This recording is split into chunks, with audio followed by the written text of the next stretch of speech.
the setbacks and despite the discouragement to try and build bridges. And I'm in Brixham in Devon to uncover the inspiration behind the adopted FA Cup anthem, Abide With Me. And I'll discover how the vibrant sound of gospel took the 80s by storm.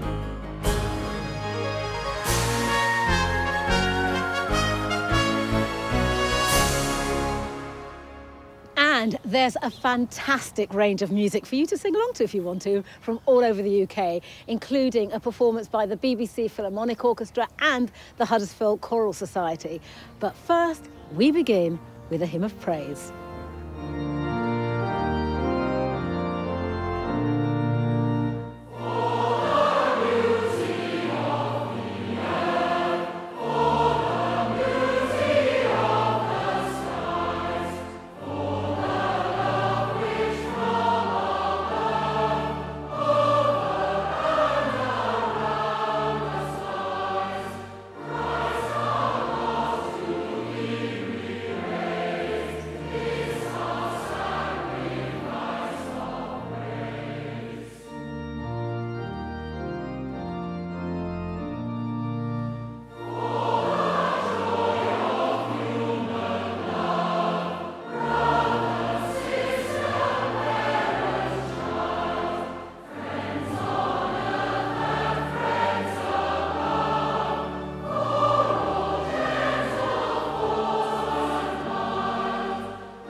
For over 20 years, Prince Charles has been involved in interfaith dialogue in an attempt to promote understanding between faiths.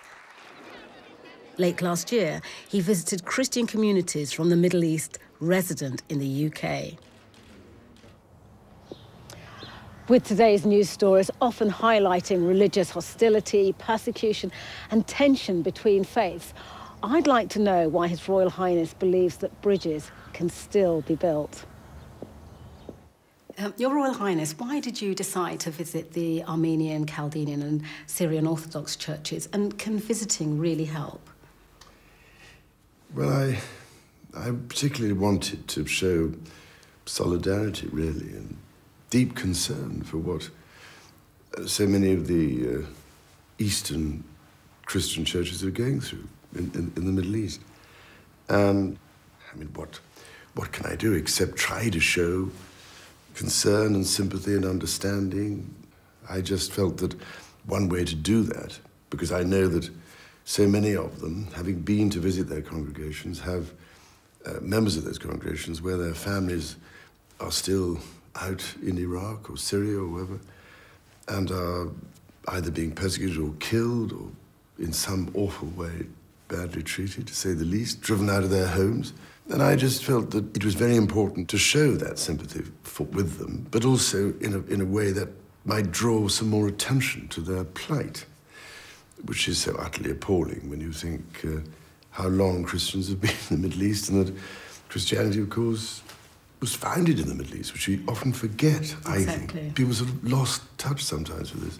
I can't imagine what it would be like to be separated from my family and not to be able to see them again. It's unimaginable. But I think what doesn't bear thinking about is that, apart from anything else, people of one faith, a believer could kill another believer. That's the totally bewildering aspect in our day and age. You've been doing this for 20 years.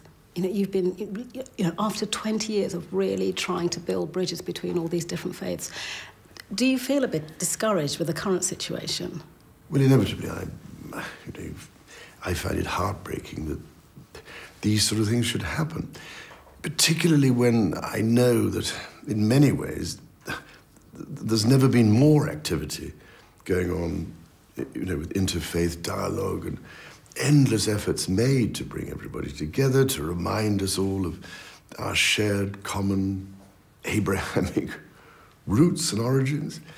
But that's the tragedy. But we have to remember, I think, that all that effort is going on. It's just that we are left at the moment with these appalling extremist activities which are disrupting everything and inevitably setting back, to a certain extent, all the efforts. But at the same time, we have to remember that in Bosnia, I suppose 20 years ago, enormous numbers of Muslims were massacred and persecuted, raped.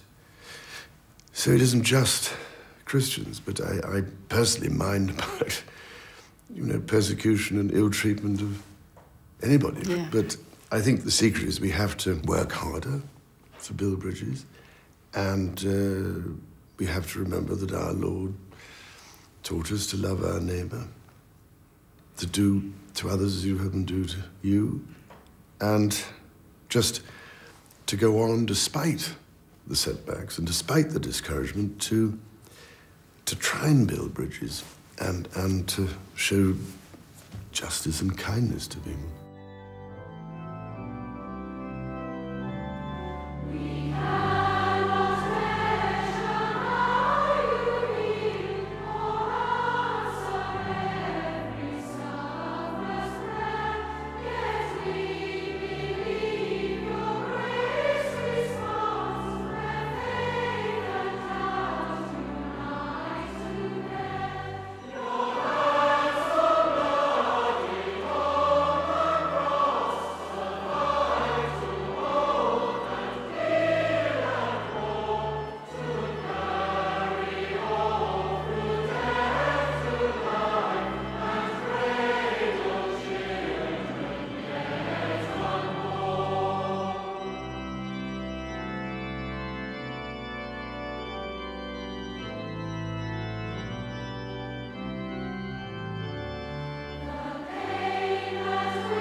Well, we'll be back with His Royal Highness a little bit later on in the programme to continue our conversation.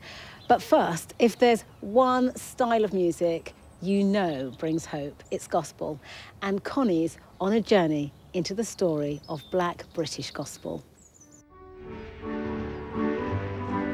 Last week, I discovered how British black churches sprang up between the 50s and 70s.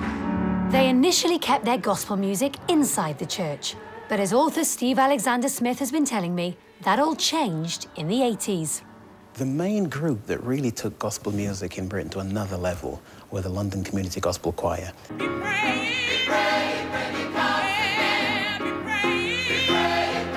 As set up by Basil Mead back in 1982.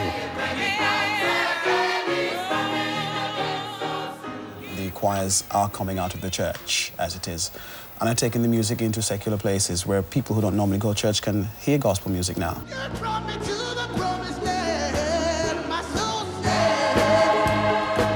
He was also, at the time, making a political statement. Black culture, youth culture, was seen as negative. There's a lot of negative press.